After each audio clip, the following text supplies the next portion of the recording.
നമസ്തേ. CBSE 8ാം ക്ലാസ്സിലെ സംസ്കൃതം ദീപകം പാഠപുസ്തകത്തിലെ 3ാമത്തെ പാഠമാണ് സുഭാഷിത രസം പീത്വ ജീവനം സഫലം കുരു. അപ്പോൾ ഈ ഒരു വീഡിയോയിലൂടെ നമ്മൾ ഈ ലെസനാണ് പഠിക്കാനായിട്ട് പോകുന്നത്. നമുക്ക് സമയം കളയാതെ ഈ വീഡിയോയിലേക്ക് കിടക്കാം. തൃതീയഃ പാഠഃ സുഭാഷിത രസം പീത്വ ജീവനം സഫലം കുരു. പിതാമഹി ഏകാം നൂതനാം കഥാം കഥയതു. മുത്തശ്ശിയോട് പറയാണ്, പുതിയൊരു കഥ പറഞ്ഞു തരൂ. വത്സേ ത്വം പ്രതിദിനം തു കഥാം ശൃണോഷി അദ്യ നീതിശ്ലോകാൻ ശൃണു. അപ്പോൾ വത്സേ എന്ന് പറഞ്ഞ് കുട്ടിയോട് പറയാണ്, നീ എല്ലാ ദിവസവും ഓരോരോ കഥകൾ കേട്ടുകൊണ്ടിരിക്കുകയാണ്. ഇന്ന് അദ്യ നീതിശ്ലോകാൻ ശൃണു, നീതിയുക്തമായിട്ടുള്ള ശ്ലോകങ്ങൾ കേൾക്കുമെന്ന് മുത്തശ്ശി പറഞ്ഞു. അപ്പോൾ കുട്ടി ചോദിക്കുകയാണ്, നീതിശ്ലോകാഹ, നീതിശ്ലോകങ്ങളോ, അതെന്താണ്? ആം നീതിശ്ലോകാഹ, നീതിശ്ലോകാഹ നാമ സുഭാഷിതാനി. നീതിശ്ലോകങ്ങൾ എന്ന് പറഞ്ഞാൽ സുഭാഷിതം എന്നാണ് അർത്ഥം. കുട്ടി ചോദിക്കുകയാണ്, കിം നാമ സുഭാഷിതാനി, എന്താണ് സുഭാഷിതം എന്ന് കുട്ടി ചോദിച്ചു. അപ്പോൾ മുത്തശ്ശി പറയാണ്, സുഷ്ടു ഭാഷിതാനി ഇതി സുഭാഷിതാനി, അർത്ഥാത് ശോഭനാനി വചനാനി, നല്ല വാക്കുകളെയാണ് സുഭാഷിതമെന്ന് പറയുന്നത്. താനി സർവദാ ജനാനം ഹിതായ ഭവന്തി, ഈ വാക്കുകളൊക്കെ ജനങ്ങളുടെ നല്ലതിന് വേണ്ടിയാണ് ഉണ്ടാവുന്നത്. സുഭാഷിത പഠനേന കഹ ലാഭഃ, സുഭാഷിതം പഠിച്ചത് വഴി എന്താണ് ലാഭം?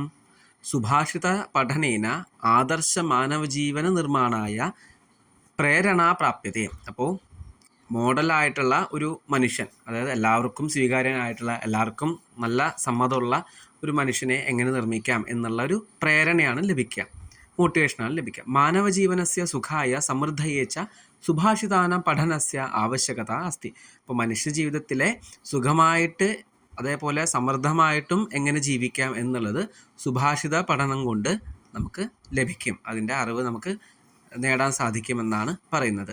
യഹ സുഭാഷിതാനി പഠിത്വ കാര്യക്ഷേത്രെ തസ്യ ജ്ഞാനസ്യ പ്രയോഗം കരോതി സഹ ബഹൂൻ ലാഭാൻ പ്രാപ്നോതി. ഏതൊരാളാണോ സുഭാഷിതങ്ങൾ പഠിച്ചിട്ട് അവൻ്റെ കാര്യക്ഷേത്രം, അവൻ്റെ വർക്കിംഗ് സ്പേസിൽ കറക്റ്റായിട്ട് ഈ നോളജൊക്കെ, ഈ സുഭാഷിതത്തിൻ്റെ കിട്ടുന്ന അറിവുകളൊക്കെ പ്രയോഗിക്കുന്നത്, അവൻ ഒരുപാട് ലാഭങ്ങൾ അവന് നേടാനായിട്ട് സാധിക്കുമെന്നാണ് പറയുന്നത്. സുഭാഷിതം അത്രത്തോളം ഉപകാരപ്രദമാണെന്നാണ് ഇവിടെ ഉദ്ദേശിക്കുന്നത്. അഹോ സുന്ദരം, വളരെ സുന്ദരമായിട്ടുള്ള കാര്യമാണ്. യദി ഏവം തർഹി അഹം നൂനം സുഭാഷിതാനി പഠിഷ്യാമഹ, അങ്ങനെയാണെങ്കിൽ ഞാൻ ഉറപ്പായിട്ടും സുഭാഷിതം പഠിക്കും. സുഭാഷിതാനി സ്വകർത്തവ്യസ്യ അകർത്തവ്യസ്യ ച വിഷയെ സ്പഷ്ടതയാ മാർഗദർശനം കുർവന്തി. സുഭാഷിതങ്ങൾ എന്താണോ നമ്മൾ ചെയ്യേണ്ടത്, എന്തൊക്കെയാണോ നമ്മൾ ചെയ്യാൻ പാടില്ലാത്തത് എന്നുള്ള കാര്യങ്ങൾ കൃത്യമായിട്ട് നമുക്കൊരു ക്ലാരിറ്റി നൽകുന്നു. മാർഗദർശനം കുർവന്തി, ഡയറക്ഷൻ ചെയ്ത് തരുന്നു. അതഹ സർവേ ആവശ്യം സുഭാഷിതാനി പഠന്തു, അതുകൊണ്ട് എല്ലാവരും ഉറപ്പായിട്ടും സുഭാഷിതങ്ങൾ പഠിക്കണം. താനി പഠിത്വ സർവേ ജീവനസ്യ രഹസ്യം അവഗച്ഛന്തു ജീവനം സുഖമയം ച കുർവന്തു. ഈ സുഭാഷിതങ്ങളൊക്കെ പഠിച്ചിട്ട് എല്ലാവരുടെയും ജീവിതം, ആ ജീവിതമാകുന്ന രഹസ്യം മനസ്സിലാക്കുന്നത്, എങ്ങനെ ജീവിക്കാം എന്നുള്ള കാര്യം മനസ്സിലാക്കുകയും ജീവിതം സുഖകരവുമാകട്ടെ എന്ന് പറഞ്ഞുകൊണ്ട് ഒരു ഇൻട്രൊഡക്ഷൻ കഴിഞ്ഞു. നമ്മുടെ ഫസ്റ്റ് ശ്ലോകത്തിലേക്ക് കിടക്കുകയാണ്. ഗായന്തി ദേവാഹ കില ഗീതകാനി ധന്യാസ്തു തേ ഭാരതഭൂമിഭാഗേ സ്വർഗാപവർഗാസ്പദമാർഗഭൂതേ ഭവന്തി ഭൂയ പുരുഷാഹ സുരത്വാത്. ഫസ്റ്റ് ശ്ലോകമാണ് ഇവിടെ പറഞ്ഞത്. ഇനി ഓരോ ശ്ലോകത്തിനും പദച്ഛേദം, അന്വയ, ഭാവാർത്ഥം അങ്ങനെയുണ്ട്. പദച്ഛേദം നോക്കാം. ഗായന്തി ദേവാഹ കില ഗീതകാനി ധന്യാഹ തു തേ ഭാരതഭൂമിഭാഗേ. ഇവിടെ ധന്യാഹ തു എന്നുള്ളവിടെ നമുക്കത് ശ്ലോകത്തിൽ ധന്യാസ്തു എന്നാണ് കൊടുത്തിരിക്കുന്നത്. അപ്പോൾ നമ്മൾ സ്പിറ്റ് ചെയ്യുമ്പോൾ, പദച്ഛേദം ചെയ്യുമ്പോൾ ധന്യാഹ തു എന്നാണ് വായിക്കേണ്ടത്. സ്വർഗാപവർഗാസ്പദമാർഗഭൂതേ ഭവന്തി ഭൂയ പുരുഷാഹ സുരത്വാത്. ഇനി അന്വയം നോക്കാം.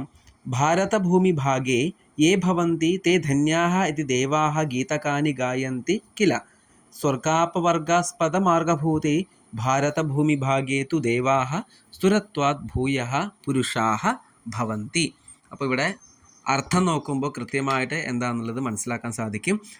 ഭാരതഭൂമി ഭാഗേ, ഈ ഭാരതമാകുന്ന ഭൂമിയിൽ യേ ഭവന്തി, ആരാണോ ഉള്ളവർ, താമസിക്കുന്നവർ, തേ ധന്യാഹ, അവരെല്ലാവരും പ്രശംസ അർഹിക്കുന്നവരാണ്, അല്ലെങ്കിൽ ഭാഗ്യം ചെയ്തവരാണ്. ഇതി ദേവാഹ ഗീതകാനി ഗായന്തി കില എന്ന് ദേവതകൾ ഗീതത്തിൻ്റെ രൂപത്തിൽ, പാട്ടിൻ്റെ രൂപത്തിൽ ആലപിക്കുന്നു എന്നാണ് ഇവിടെ പറയുന്നത്.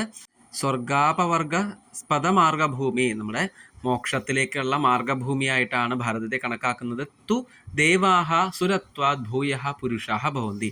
അതുകൊണ്ട് ദേവതകളും മനുഷ്യന്മാരായിട്ട് ഭാരതഭൂമിയിൽ ജനിക്കാനായിട്ട് ആഗ്രഹിക്കുന്നു എന്നുള്ള രീതിയിലാണ് ഈ ശ്ലോകം പറയുന്നത്. ഭാവാർത്ഥം: യേ മാനവാഹ അസ്യാം ഭാരതഭൂമൗ ജന്മ പ്രാപ്നുവന്തി തേ ധന്യാഹ ഇതി ഭാരതഭൂമേഃ ഗുണഗണാൻ ദേവാഹ കുറുവന്തി. ഏതൊരു മനുഷ്യരാണോ ഈ ഭാരതഭൂമിയിൽ ജനിച്ചവർ, ജന്മം ലഭിച്ചവർ, അവർ എല്ലാവരും ശ്രേഷ്ഠകളാണ്, അല്ലെങ്കിൽ ശ്രേഷ്ഠത്വം ഉള്ളവരാണ്, അല്ലെങ്കിൽ ധന്യരാണ്.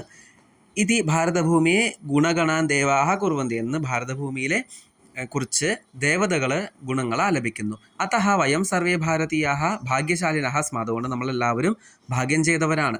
ധർമ്മ അർത്ഥ കാമ മോക്ഷാദി പ്രാപ്തയെ മാർഗഭൂതേ അസ്മിൻ ഭൂഖണ്ഡേ ദേവാഹ അപ്പി ദേവത്വം വിഹായ മനുഷ്യരൂപേണ ജന്മഗ്രഹണാർത്ഥം അഭിലഷന്തി. അതുകൊണ്ട് ധർമാർത്ഥ കാമോക്ഷങ്ങളായിട്ടുള്ള ചതുർവിധ പുരുഷാർത്ഥങ്ങളിലേക്ക് മാർഗം നൽകുന്ന ഭാരതഭൂമിയിൽ ജനിക്കാനായിട്ട് ദേവതകളും അവരുടെ ദേവത്വം, ആ ദേവചൈതന്യം ഒഴിവാക്കിക്കൊണ്ട് മനുഷ്യരൂപത്തിൽ ജനിക്കാനായിട്ട് ഈ ഭൂമിയിലേക്ക് വരുന്നു എന്നാണ് ഈ ശ്ലോകം കൊണ്ട് ഉദ്ദേശിക്കുന്നത്. ഇനി അടുത്ത രണ്ടാമത്തെ ശ്ലോകത്തിലേക്ക് കിടക്കാം. ഗുണീ ഗുണം വേത്തി ന വേത്തി നിർഗുണഃ ബലീബലം വേത്തി ന വേത്തി നിർബലഃ പികോ വസന്തസ്യ ഗുണം ന വായസഃ കരീചസിംഹസ്യ ബലം ന മൂഷകഃ. പദച്ഛേദം നോക്കാം. ഗുണീ ഗുണം വേത്തി ന വേത്തി നിർഗുണഃ ബലീ ബലം വേത്തി ന വേത്തി നിർബലഃ പികഃ വസന്തസ്യ ഗുണം ന വായസഃ കരീചസിംഹസ്യ ബലം ന മൂഷകഃ. അന്വയം നോക്കാം. അന്വയം എന്ന് പറയുമ്പോൾ ശ്ലോകത്തിൻ്റെ പ്രോസ് ഓർഡറാണ്, കറക്റ്റ് സെൻറ്റൻസ് ആക്കി മാറ്റുന്ന ഓർഡറിനെയാണ് അന്വയം എന്ന് പറയുന്നത്. ഗുണീ ഗുണം വേത്തി, വേത്തി എന്ന് പറഞ്ഞാൽ ജാനാതി, അറിയുന്നു. ഗുണി എന്ന് പറഞ്ഞാൽ ഗുണമുള്ളവൻ, ഗുണത്തെ അറിയുന്നു. നിർഗുണഃ ഗുണം ന വേത്തി, നിർഗുണനായിട്ടുള്ള ഒരാൾ ഒരിക്കലും ഗുണത്തെ അറിയുന്നില്ല. ബലീബലം വേത്തി, ബലവാൻ ബലത്തെ അറിയുന്നു. നിർബലഃ ബലം ന വേത്തി, നിർബലമായിട്ടുള്ള ഒരാൾ ഒരിക്കലും ബലത്തെ അറിയുന്നില്ല. പികഃ വസന്തസ്യ ഗുണം വേത്തി, പികഃ എന്ന് പറഞ്ഞാൽ കുയില്, കുയില് വസന്തത്തിൻ്റെ ഗുണം അറിയുന്നു. വായസഹ വസന്തസ്യ ഗുണം ന വേത്തി, വായസഹ കാക്കഹ, കാക്ക വസന്തത്തിൻ്റെ ഗുണം അറിയുന്നില്ല. കരീച്ച സിംഹസ്യ ബലം വേത്തി, കരിയും സിംഹത്തിൻ്റെ ബലം അറിയുന്നു. മൂഷകഃ സിംഹസ്യ ബലം ന വേത്തി, മൂഷകഃ എലി സിംഹത്തിൻ്റെ ബലം അറിയുന്നില്ല. ഭാവാർത്ഥം നോക്കാം. ഗുണവാൻ ജനഃ അന്യേഷാം സദ്ഗുണാൻ ജ്ഞാതും ശക്നോതി. ഗുണമുള്ള ഒരാൾ മറ്റുള്ളവരുടെ നല്ല ഗുണങ്ങളെ അറിയാനായിട്ട് സാധിക്കുന്നു. പരന്തു ഗുണഹീനഃ ഗുണമില്ലാത്തവനോ ജനഃ അപരേഷാം സുഗുണാൻ അവഗന്തും സമർത്ഥഃ ന ഭവതി. മറ്റുള്ളവരുടെ ഗുണത്തെ അറിയാനായിട്ട് ശ്രമിക്കുന്നില്ല, അല്ലെങ്കിൽ സാധിക്കുന്നില്ല. ബലവാൻ ജനഃ യഥാ അന്യേഷാം ബലം ജ്ഞാതും ശക്നോതി തഥാ ബലരഹിതഃ ജനഃ അന്യേഷാം ബലം ജ്ഞാതും ന ശക്നോതി. ഇപ്പോൾ ബലമുള്ള ഒരാൾ മറ്റുള്ളവരുടെ ഗുണത്തെ അറിയുന്നത് പോലെ ബലമില്ലാത്ത ഒരാൾക്ക് മറ്റുള്ളവരുടെ ഗുണത്തെ അറിയാൻ സാധിക്കുന്നില്ല. ന ശക്നോ എന്ന് വെച്ചാൽ അറിയാൻ സാധിക്കുന്നില്ല.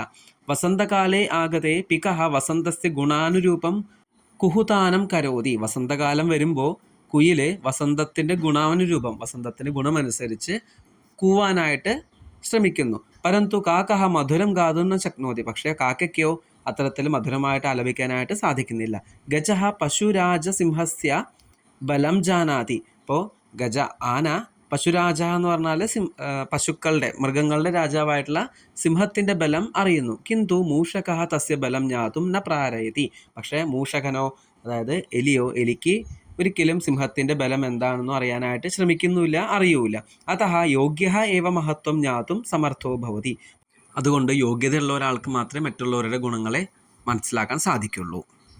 മൂന്നാമത്തെ ശ്ലോകത്തിലേക്ക് കിടക്കാം. ഭവന്തി നമ്രാസ്തരവഃ ഫലോദ്ഗമൈഃ നവാംബുഭിഃ ദൂരവിലംബിനോ ഘനാഃ അനുദ്ധതാഃ സത്പുരുഷാഃ സമൃദ്ധിഭിഃ സ്വഭാവ ഏവേഷ പരോപകാരിണാം. പദച്ഛേദം നോക്കാം. ഭവന്തി നമ്രാഹ തരവഃ ഫലോദ്ഗമൈഃ നവാംബുഭിഃ. ഇവിടെ നമ്രാഹ തരവഃ എന്നുള്ളത് ശ്ലോകത്തിൽ ഒറ്റ പദമായിട്ടാണ് കൊടുത്തേക്കണേ. അപ്പം നമ്രാസ്തരവഃ, അപ്പം നമ്രാഹ അധികം തരവഃ, അങ്ങനെയാണ് നമ്മൾ സ്പ്ലിറ്റ് ചെയ്യേണ്ടത്. ഫലോദ്ഗമൈഃ നവാംബുഭിഃ ദൂരവിലംബിനഃ ഘനാഃ. നവാംബുഭിഃ ദൂരവിലംബിനഃ എന്നുള്ള ഒറ്റ പദമായിട്ടാണ് ശ്ലോകത്തിൽ. അനുദ്ധതാഃ സത്പുരുഷാഃ സമൃദ്ധിഭിഃ സ്വഭാവ ഏവ ഏഷഃ. ഏവൈഷ എന്നാണ് ശ്ലോകത്തിൽ നമ്മൾ സ്പ്ലിറ്റ് ചെയ്യുമ്പോൾ, പദച്ഛേദം ചെയ്യുമ്പോൾ ഏവ അധികം ഏഷഃ പരോപകാരിണാം. ഇനി അന്വയം നോക്കാം. തരവഹ ഫലോദ്ഗമൈഃ നമ്രാഹ ഭവന്തി. തരവഹ എന്ന് പറഞ്ഞാൽ വൃക്ഷാഹ, വൃക്ഷങ്ങൾ അവയുടെ ഫ്രൂട്ട്സിൻ്റെ വെയിറ്റ് കാരണം ഫലോദ്ഗമൈഹി നമ്രാഹ ഭവന്തി. നമ്രാഹ എന്ന് വെച്ചാൽ ബെൻഡാവുന്നു, കുനിയുന്നു എന്നാണ് അർത്ഥം. ഘനാഹ നവാംബുഭിഹി ദുരവിലംബിനഹ ഭവന്തി. അപ്പോൾ ഘനാഹ എന്ന് വെച്ചാൽ മേഘാഹ, മേഘങ്ങൾ ആ മേഘത്തിൻ്റെ ഉള്ളിലുള്ള വെള്ളത്തിൻ്റെ അംശം കാരണം, വെള്ളം കാരണം നവാംബുഭിഹി ദുരവിലംബിനഹ, അവയും വെയിറ്റ് കാരണം താഴോട്ട് ഇങ്ങനെ കുനിഞ്ഞു വരുന്നു എന്നുള്ള അർത്ഥത്തിലാണ് പറയുന്നത്.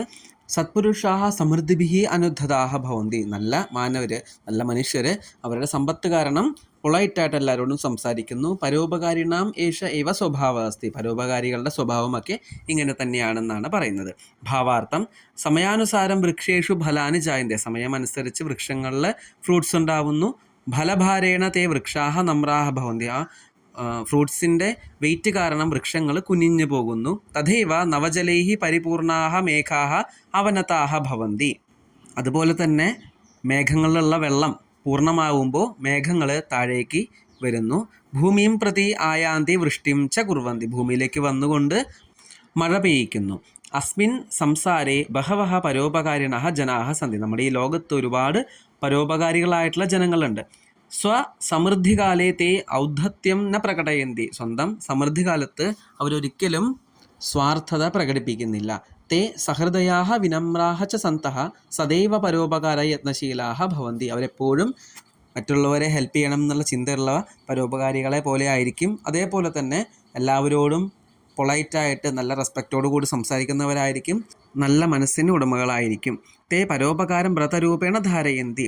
പരോപകാരം അവരൊരു വ്രതമായിട്ട്, യജ്ഞമായിട്ടാണ് അവർ സ്വീകരിച്ചിരിക്കുക. ഉക്തം ച വ്യാസമഹർഷിണ പരോപകാര പുണ്യായ പാപായ പരപീഡനം. ഇത് പരോപകാരത്തെക്കുറിച്ച് വ്യാസമഹർഷി പറഞ്ഞിട്ടുണ്ട്. പരോപകാര പുണ്യായ, പരോപകാരം ചെയ്ത പുണ്യത്തിനും, പാപായ പരപീഡനം, പരപീഡനം ചെയ്ത് കഴിഞ്ഞാൽ എന്ത് സംഭവിക്കും? പാപം ലഭിക്കുമെന്ന് വ്യാസമഹർഷി പറഞ്ഞിട്ടുള്ള ശ്ലോകം ഇവിടെ ഓർമ്മിപ്പിക്കുന്നു. ഈ ശ്ലോകം കഴിഞ്ഞ കൊല്ലം 7ാം ക്ലാസ്സിലെ ദീപകം പാഠപുസ്തകത്തിൽ 2ാമത്തെ ചാപ്റ്ററിൽ നമ്മൾ പഠിച്ചിട്ടുള്ളതാണ്. ജസ്റ്റ് ഇവിടെ മെൻഷൻ ചെയ്തു എന്ന് മാത്രം. തുടർന്നുള്ള ശ്ലോകങ്ങൾ നമ്മൾ അടുത്ത വീഡിയോയിലൂടെയാണ് മനസ്സിലാക്കുക. അപ്പോൾ ഇത്രയും ഭാഗം കറക്റ്റായിട്ട് മനസ്സിലാക്കി പഠിക്കുക. ധന്യവാദാഹ.